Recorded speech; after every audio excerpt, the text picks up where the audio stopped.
Good morning, students. I am Kanitha, heading the Department of Biochemistry, JJ College of Arts and Science, Pudukkottai, Tamil Nadu. Today we are going to see about glycolysis. Glycolysis is actually a Greek word in which glycos means sweet or sugar, and lysis, as we all know, it is nothing but breaking down.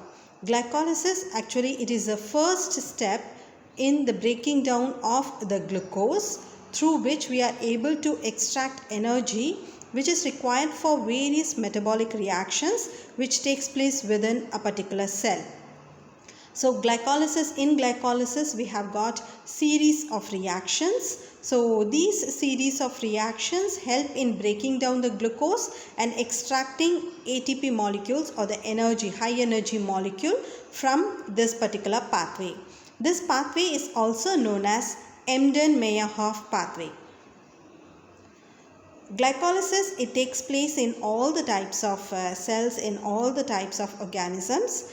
There is two types of glycolysis. One is aerobic and another one is anaerobic.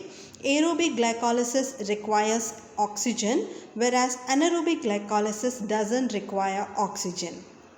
So the glycolysis, it takes place within the cytoplasm of a particular cell, and the whole glycolysis pathway could be classified, or it could be broken down into three different phases, namely energy requiring phase, splitting phase, and energy releasing phase.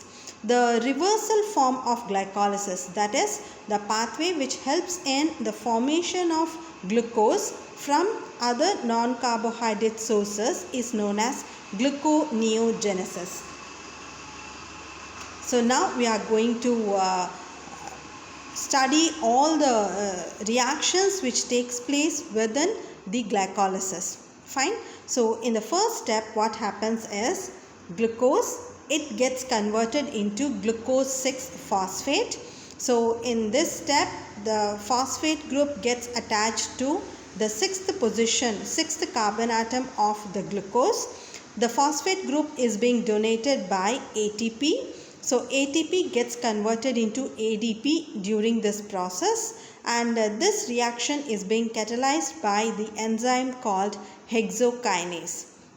So this is an irreversible kind of reaction. So glucose in the first step gets converted into glucose 6-phosphate in the presence of the enzyme hexokinase, and during this reaction one high energy molecule is being consumed. In the second step, the glucose 6-phosphate undergoes isomerization process, so that it gets converted into fructose 6-phosphate.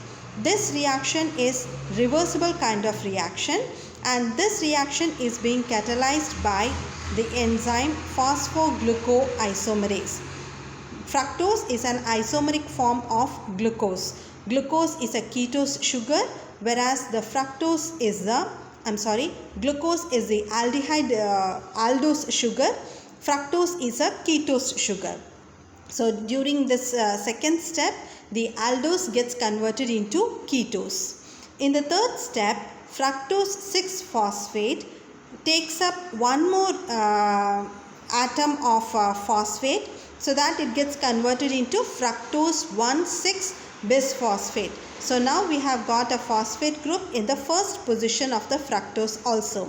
Here also the phosphate group is being donated by ATP molecule, and this reaction is being catalyzed by the enzyme phosphofructokinase 1. This reaction is an irreversible kind of reaction. After this fructose 1,6-phosphate is being formed, it gets splitted into two kind of sugars, namely dihydroxyacetone phosphate and glyceraldehyde 3-phosphate. Fructose 1,6-bisphosphate actually is made up of 6 carbon atoms. So the 6 carbon atoms present in fructose 1,6,bisphosphate gets split up into 3 carbon atoms, 2 3 carbon atom sugars, namely dihydroxyacetone phosphate and glyceraldehyde 3-phosphate. This reaction is being catalyzed by the enzyme aldolase, and this reaction is also irreversible kind of reaction. After this dihydroxyacetone phosphate is being formed, it in turn gets converted into glyceraldehyde 3-phosphate in the presence of the enzyme triose phosphate isomerase. So we will be getting 2 molecules of glyceraldehyde 3-phosphate from 1 molecule of fructose 1,6-bisphosphate.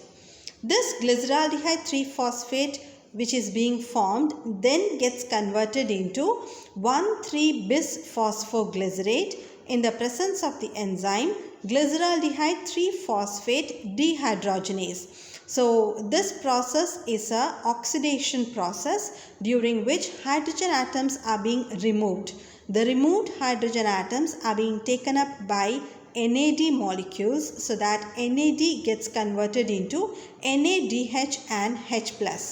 Further, the 1,3-bisphosphoglycerate gets converted into 3-phosphoglycerate. So 1 phosphate molecule which was present in the first carbon atom, it will be getting removed, which is being accepted by ADP, so that ADP gets converted into ATP molecule.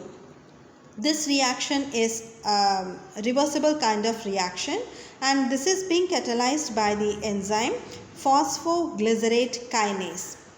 3-phosphoglycerate then undergoes mutation so that it gets converted into 2-phosphoglycerate. So the phosphate group which was present earlier in the 3rd position will be getting moved to the 2nd position, and this reaction is being catalyzed by the enzyme phosphoglyceromutase. This is also a reversible kind of reaction. The 2-phosphoglycerate which is being formed then gets converted into phosphoenol pyruvate by the removal of 1 water molecule. This reaction is being catalyzed by the enzyme enolase. This reaction is also reversible kind of reaction.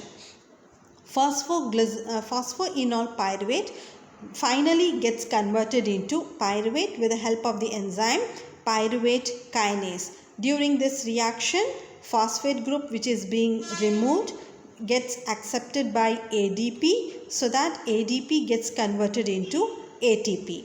So this is the whole process which takes place in glycolysis. So glucose finally gets converted into pyruvate in aerobic kind of glycolysis, and in this aerobic kind of glycolysis we have got 3 steps which is irreversible in nature. That is the step which involves the conversion of glucose to glucose 6-phosphate, then the step which involves the conversion of fructose 6-phosphate to fructose 1,6-bisphosphate, and finally the step which involves the conversion of phosphoenol pyruvate to pyruvate. So these 3 are the irreversible kind of reactions which is present in glycolysis.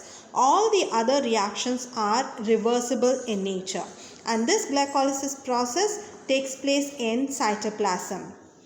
And as a whole, if you see, 2 reactions involves the breaking down of high energy molecule, namely ATP. The reaction which involves the conversion of glucose to glucose 6-phosphate, and the reaction which involves the conversion of fructose 6-phosphate to fructose 1,6-bisphosphate. So on a whole, totally 2 ATP molecules are being consumed, whereas totally 10 ATP molecules are being produced in this aerobic kind of glycolysis.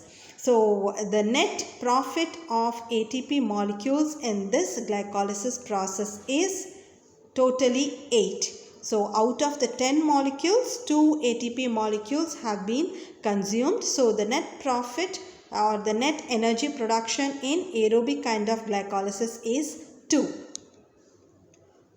So the energy requiring phase, it involves the first 2 stages which we had discussed earlier. That is the stage from the beginning, that is the glucose getting converted into glucose 6-phosphate, and then glucose 6-phosphate getting converted into fructose 6-phosphate, and finally fructose 6-phosphate getting converted into fructose 1,6-bisphosphate. These reactions come under energy requiring phase. Then in the splitting phase, we have the splitting of the fructose 1,6-bisphosphate to glyceraldehyde 3-phosphate and dihydroxyacetone phosphate. So 6-carbon sugar gets splitted into 2 3-carbon sugars. So this phase is known as splitting phase. And the phase which is involving the conversion of glyceraldehyde 3-phosphate to finally pyruvate, during these reactions only energy gets produced. Hence this phase is known as energy releasing phase. So this is all about glycolysis. Thank you.